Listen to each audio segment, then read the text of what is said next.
Hey, could you imagine recording an entire episode? That's right, an entire episode with the laundry running in the background, giving you a bunch of weird background noise? Anyways, go ahead and enjoy the video here. Hey everyone, Froe here for another episode. We're on episode 13 today, which means, yeah, that's right, unlucky 13. So I went ahead and I found ourselves a way, a good luck charm you could say, to help alleviate that episode 13 problem. I went ahead and found ourselves a rabbit's foot that has 1.93 luck, which is pretty darn awesome. So that should help us out this episode quite a lot. The other thing I wanted to show you is we got a couple cool weapons. So first of all, I want to kill this guy with it, but he keeps chasing me. So first of all, we got Javelin, which has piercing 10 on it and quick charge. So this is how fast it reloads. It's incredibly fast.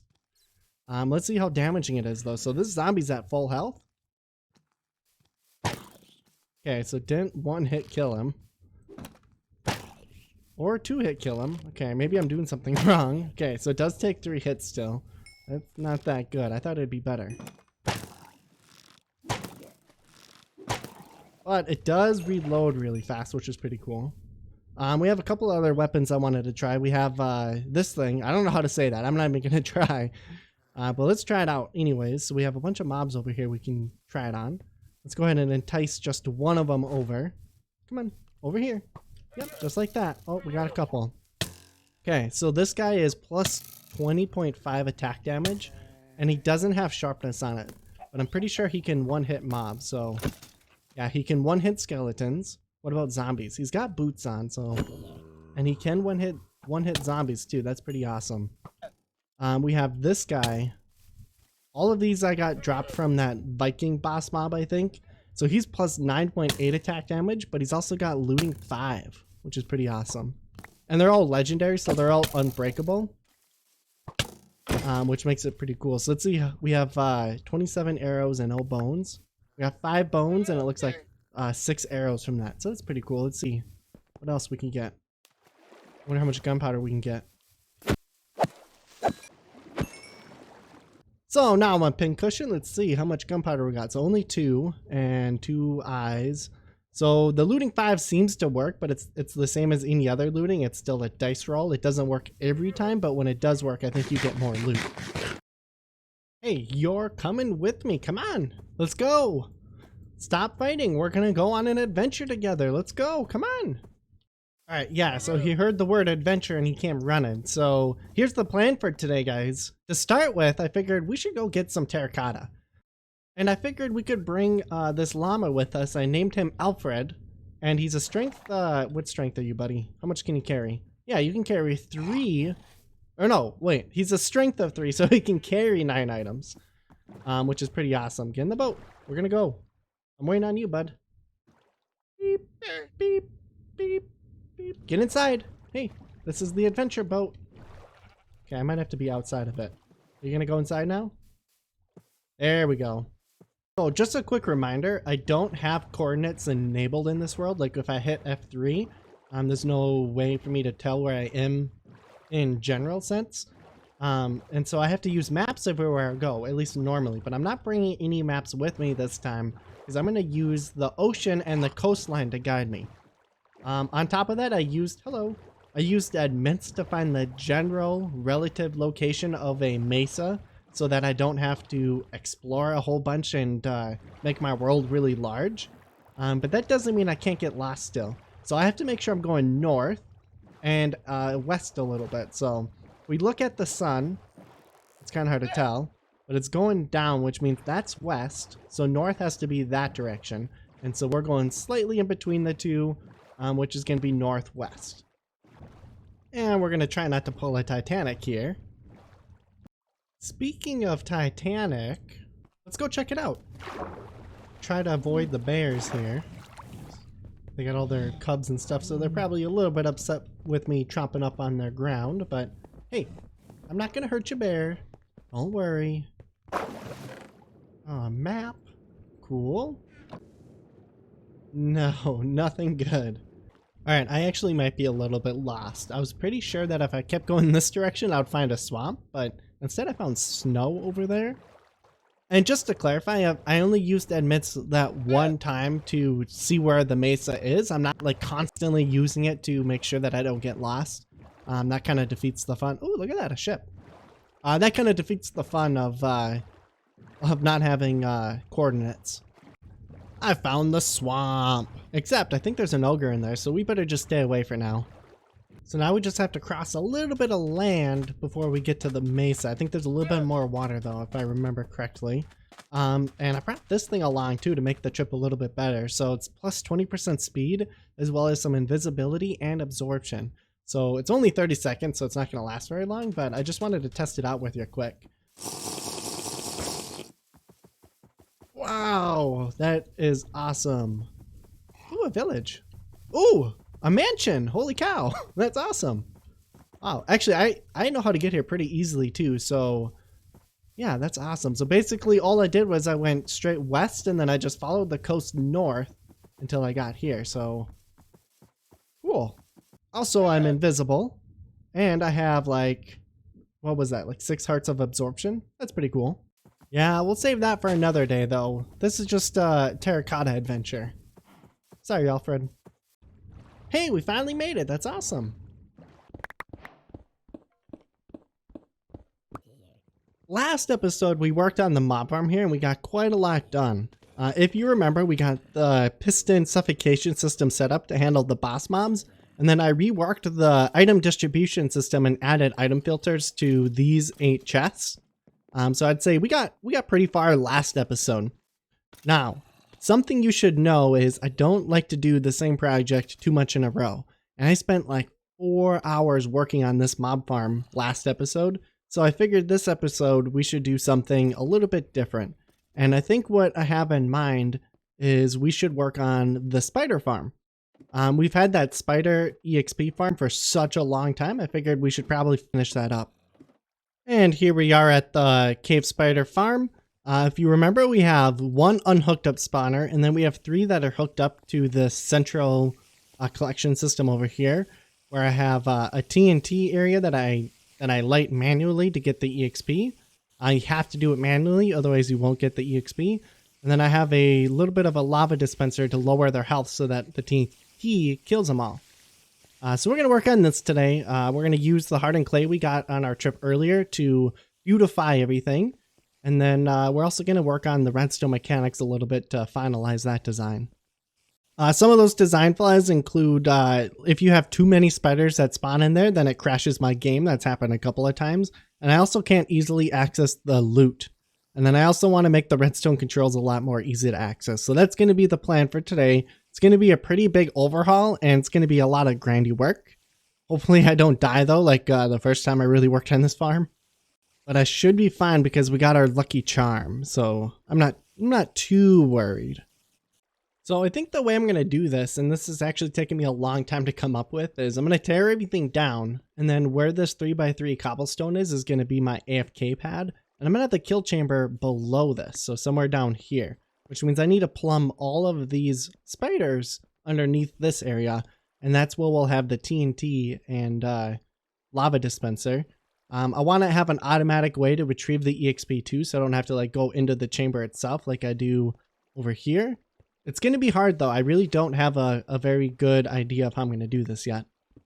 Okay, so I think I have a little bit of a plan come together here. So below here is the kill chamber, and we're going to have 2 branches off. So this first branch is going to tee off right there, and the left tee is going to funnel into that farm, and the other one's going to go from that farm. So spiders from those 2 are going to meet in the middle and come to the kill chamber, and then similarly that spawner and this one over here are also going to meet in the middle about there, and then again meet in the kill chamber. And then I'm going to have like this area dug out. The redstone controls will be somewhere over in this area. We'll have 1 control to turn off the farm, 1 control to activate the kill chamber, and 1 control to kill the spiders themselves, I think. At least that's the plan so far. Alrighty, so like I said, this project was going to be a big grindy project, and what a grind it was. So I went through and I replaced the cobblestone wall with stone brick, and also installed stone brick walls into the 4th mob spawn or 2. After I did that, I cleared out the room a little bit more just so that we could decorate it in the future. And I also added in the water system that we were using before, which I actually stole from Ethos Slab. I'm sure you've heard of him. He's a very famous Minecraft Let's Player. I really enjoy watching him, but in his videos, he said that he showed us that water streams should only be 4 blocks long. So that's what I'm doing here when I make my water streams. Making sure they're only 4 blocks long, otherwise the spiders can fight them. After I got all that done, I just wanted to show you a little bit of what the inside of the plumbing looks like. Not too exciting. And that brings us to here. So I turned on the system and just wanted to see how well it would work. As you can see, it's working pretty well so far, but it does have a couple of problems. So let's talk about them a little bit. First of all, I made the plumbing really tall, just so that I could kind of see how efficient it was. And by doing that, I allowed spiders to be able to climb up, and so I have to figure out a way to make it so that they can't climb up the walls because they're currently clogging up the system on both sides. So it's actually really bad on this side over here. But I think that'll be an easy fix. I think I've already done it. So I actually think all I have to do is, like, for example, every time it drops down a block. So I think right here, I can just get rid of these guys quick. Since this is a drop down, I think I just have to lower that 1 block.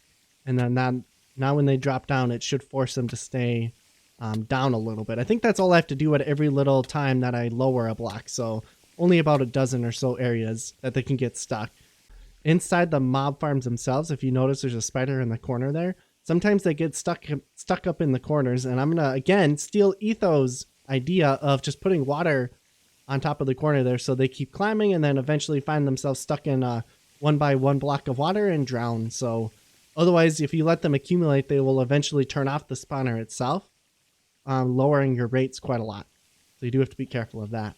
Aha! So that just means that the last thing we really have to do for this project, now that we got a working plumbing system done, besides the little kinks like I'm getting stuck, is the redstone itself. So we're going to have that in this little 3x3 area. Now I have to be careful because right below this glass block and right below this one are 2 water elevators. So behind this stone brick and behind that one are water elevators that bring all the spiders from these 2 farms up, and this one is going to be bringing these 2 farms up.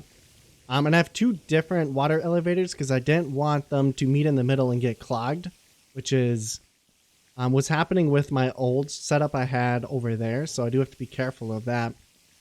So doing the redstone is actually kind of tricky. So I know for sure that we want to have a shut off. So we need to have a piston probably here and here that will activate and close off the water elevators themselves. And we also need to have like a way to damage them a little bit because I don't think a single TNT blast is enough. And we also need to have a safe place to put the TNT. So quite a lot to kind of fit into a small area, which isn't a big deal because I can always lower this as well. The water elevator's like, I don't know, you can see it from here. That's the bottom of the water elevator. So it's like 1, 2, 3, 4, 5, 6 blocks or so tall. So I can lower this whole area a little bit more. But yeah, so I'm going to get on that. I'll let you know how that looks in a little bit here. Okay, so I haven't been following Etho's video directly one-on-one because I do like to experiment on my own. So here's the problem I've been noticing. Not only are they getting clogged, but I tried a solution where I put fences underneath to raise them up a block to maybe force them in the water a little bit more. And it seems like they only get clogged at these drop-off points here. So basically the way I have this whole farm work is we have water up, like the farm up above or water up above, and it slowly brings them down, down, down, down, and then into an elevator up. I think we need to do this actually a different way where we start low and bring them all the way across by going up. So it'll be like inverting this. So at every junction, instead of going down a block and continuing towards the kill chamber, it'll be up a block. Because I think that way, like if these guys are climbing up into the next level of the water stream, then they'll just continue going. So what I'm going to end up doing is lowering these rooms, like keeping them as tall as they are, and then have this wall in this chamber itself go down about another 10 blocks. So it'll end up being somewhere down in that area that they collect. They'll spawn and then fall down into here, and then we'll slowly have them climb back up into the kill chamber area. I think that's gonna work. It's just gonna require me to dig out this area a little bit.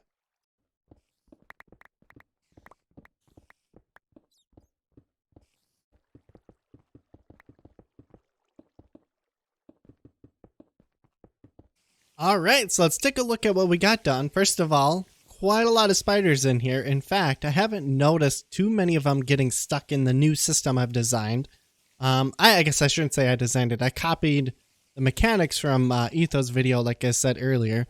Basically, the way it works is they drop down, and then every 3 to 4 blocks, I have them rise up 1 block using a trick with fences and the AI of spiders. And that trick is, well, I guess I can show you a little bit right here.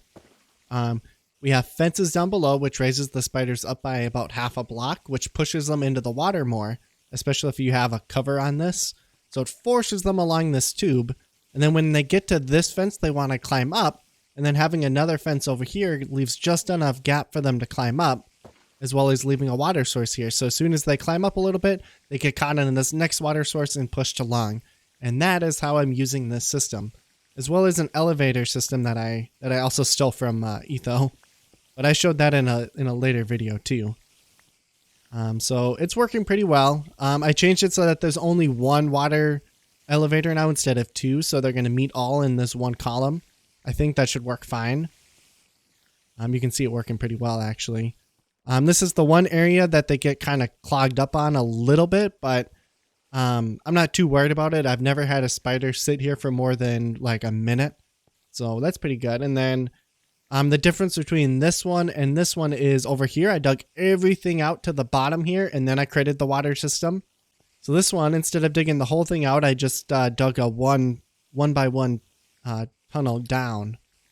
So I kind of want to see what it's like on the inside here.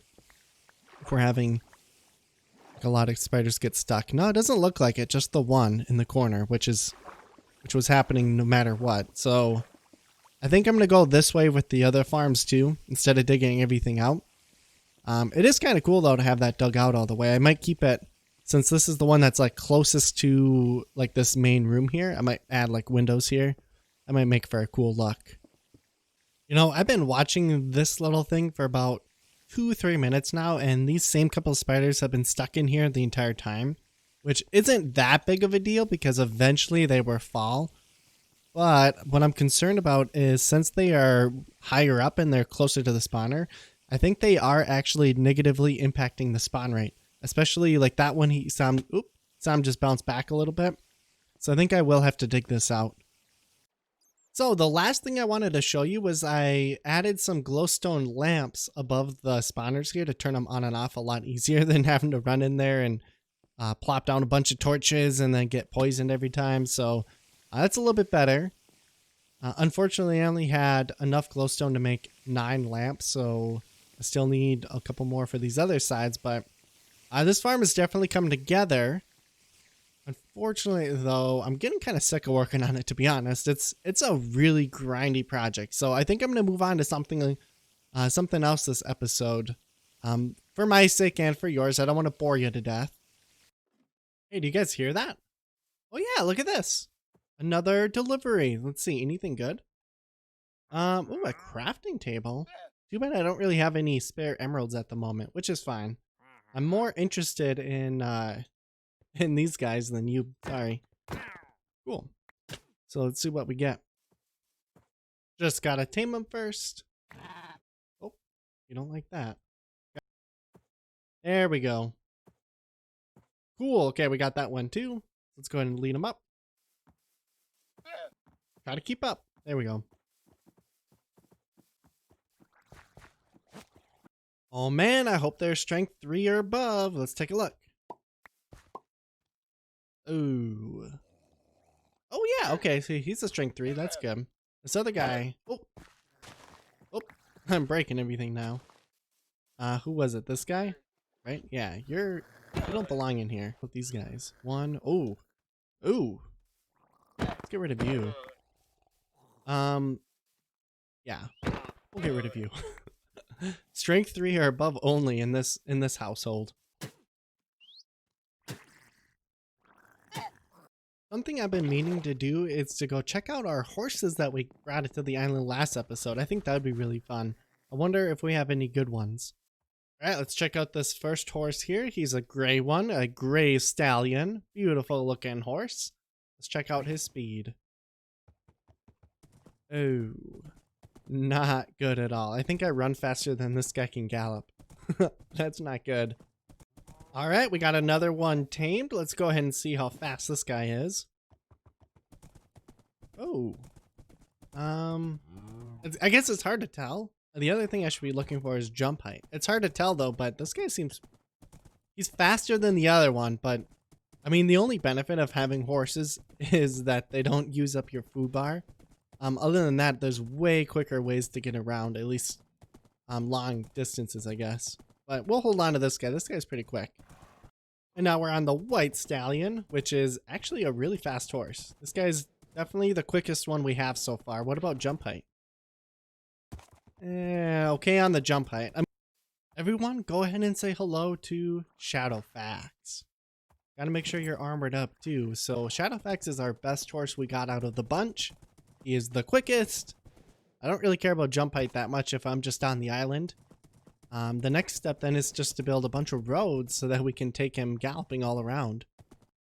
But I think we'll have to wait until next episode to get some more work done on everything around the base here. I think we're going to have to call it quits here for today, guys. I hope you enjoyed watching. Go ahead and let me know what you think of everything. If you have any suggestions for me, you know I love to hear them. Other than that, go ahead and have a nice day. Froe is out.